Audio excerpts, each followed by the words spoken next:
ठीक है। नमस्कार, मेरा नाम डॉक्टर संजीत है और आज हम खड़े हैं त्रिलोकपुरी में स्थित संजय झील पर। वो संजय झील जो शशि गार्डन से लेकर और कल्याणपुरी तक जाती है। और मैं आज मेरे साथ हैं संजय झील के लिए काम कर रहे डॉक्टर केपी सिंह जी। बहुत सालों से हम लोग लड़ रहे हैं संजय झील के लिए। तो मैं चाहूँगा कि डॉक्टर केपी यहाँ संजय झील के अंदर स्थित ये जो बहुत भारी मात्रा में जो ये जलकुंभी दिखाई दे रही है, ये जो बहुत इसकी दयनीय हालत हो चुकी है झील की, उस बारे में डॉक्टर केपी क्या कहना चाहते हैं? Doctor KP. हाँ, प्रोफेसर साहब, मैं ये कहना चाहता हूँ कि ये जो झील है ये प्राकृतिक झील है, ओस्मो झील है और ये बिल्कुल प्राकृतिक झील का इसका संरक्षण करने के लिए डीडीओ को दिया गया था। और डीडीओ में सन 1975 में डीडीओ को सौंपा गया था। उस टाइम संजय गांधी के कार्यक्रम चल रहा था कि पेड़ लगाओ, वृक्ष लगाओ और जीवन बचाओ। ये कार्यक्रम बहुत अच्छा चल रहा था और उस कार्यक्रम के तहत इस डीडीए को इसका कार्यभार संभाला गया, इसके प्रोटेक्शन के लिए संभाला गया। और उस प्रोटेक्शन के बाद धीरे धीरे क्या हुआ, 1980 में यहाँ मेनका गांधी जी ने शोभा सिंह वन का उद्घाटन किया। 12 जुलाई 1980 को उद्घाटन किया और ये शोभा सिंह वन कल्याणपुरी और लाल बहादुर शास्त्री तक पूरा फैला हुआ था। अभी हम जब झील की बात करते हैं, पानी वाली झील की बात करते हैं, और अभी प्रोफेसर साहब ने कहा कि भाई ये जलकुंभी यहाँ पर है। हर वर्ष इस जलकुंभी के लिए कुछ ना कुछ फंड जरूर आता होगा और मुझे लगता है कि वो फंड कहीं ना कहीं सरकारी कामों में सरकारी अफसर उसको खा जाते हैं और इसकी सफाई नहीं करते। आप देख लेंगे इसमें बहुत बुरी तरह से ये हालत हो रही है। मतलब आप आरोप लगा रहे हैं कि ये जो जलकुंभी इतनी भारी मात्रा में पूरी झील में फैल चुकी है, जो कि झील के पर्यावरण के लिए बहुत ही खतरनाक है और जो झील को खत्म करने की एक स्थिति तक जो हम जा चुके हैं। ये जो झील है ये एक तरह से हमारे आसपास के बहुत बड़े एरिया का हम लंग्स कह सकते हैं। ये वाटर बॉडी है और जो खत्म होने जा रही है। और आप मतलब इसका सीधा अर्थ ये है कि आप आरोप लगा रहे हैं कि इस झील के लिए हर साल बहुत लाखों करोड़ों की शायद संख्या में रुपयों का आवंटन होता है और वो आवंटन फाइलों में से ही हो जाता है और वो फाइलों में से ही वो पैसा गायब हो जाता है। असल में जो ग्राउंड पे काम होना है वो नहीं होता। आगे आप दिखाएं थोड़ा। मैं चाहूँगा कि हमारे साथ हमारे एक और साथी एक्टिविस्ट है विशाल जी। विशाल जी, दिखाइए जरा कि झील किस कदर खराब हो चुकी है। ये देखिए, दूर दूर तक जलकुंभी है। डॉक्टर केपी, जरा बताइए आप।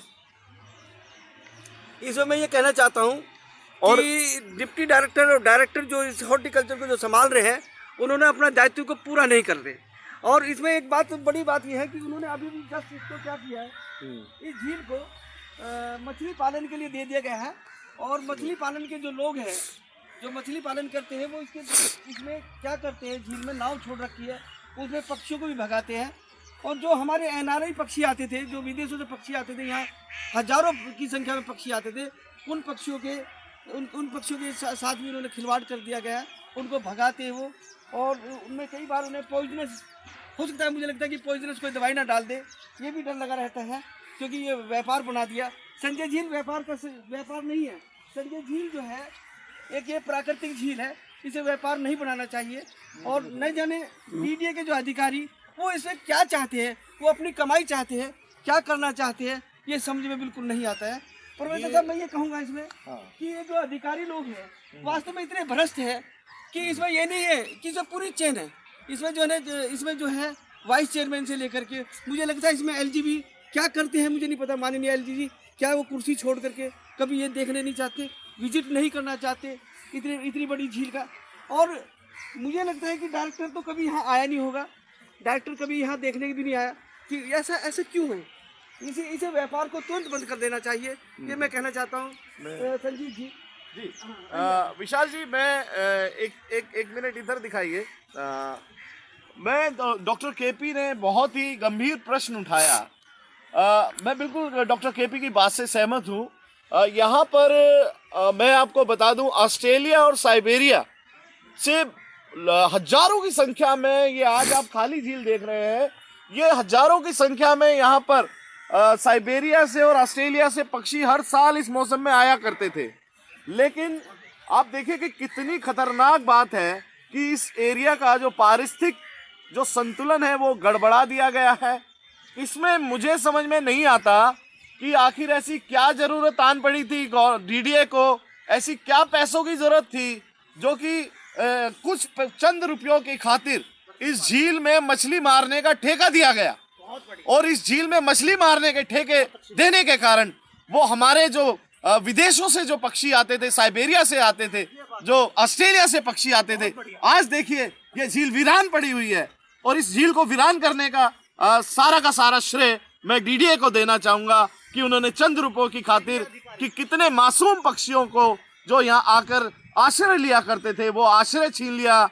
ये बहुत ही शर्म की बात है। मैं कहूँगा इसे डूब मरना चाहिए डीडीए को कि जो आज जो लाखों की संख्या में जो पक्षी आते थे वो नहीं आए हैं। और देखिए जो झील है वो मर रही है और झील को बचाने का काम वो हमने लिया है और हम इस झील को अपनी जीवन में जीते जी हम इसे मरने नहीं देंगे। हम आग्रह करते हैं, मैं चाहूँगा केपी सिंह जी से कि केपी सिंह जी अपनी बात को ख़त्म करें। लंबा मत कैसे खत्म करें। इतना मैं कहना चाहता हूँ, बस सिर्फ इतनी बात जरूर रखना चाहता हूँ कि मैं अपनी इस मुहिम के तहत ये बात हम रखना चाहते हैं कि माननीय जो है हमारे राज्यपाल जी, मैं उनसे आग्रह करना चाहता हूँ, माननीय पर्यावरण मंत्री जी सेंट्रल गवर्नमेंट के और माननीय पर्यावरण मंत्री दिल्ली सरकार के माननीय मुख्यमंत्री जी से मैं इसमें आग्रह करना चाहता हूं कि वो इस मुहिम में आकर के इस झील को बचाए, इस पर्यावरण को दुरुस्त करे, इस पर्यावरण को बचाने का काम करे। यदि ये झील बच गई तो कम से कम 15-20 लाखों लोगों का ये फेफड़ा है। और एक बात कहना चाहता हूँ, जो संजीव जी ने भी पक्षियों की जो बात उठाई थी, मैं ये कहता हूँ माननीय न्यायालय ने भी कहा है कि पक्षियों को भी जीवन जीने का मौलिक अधिकार है। इन मौलिक अधिकार की एट्रोसिटी ना करे। डीडीए न जाने क्या करना चाहती है। माननीय, मैं दोबारा से आग्रह करूंगा सभी जो सरकारें हैं सभी से आग्रह करता हूं कि इस झील का प्रोटेक्शन करें हमारे साथ। बस बंद कर दो।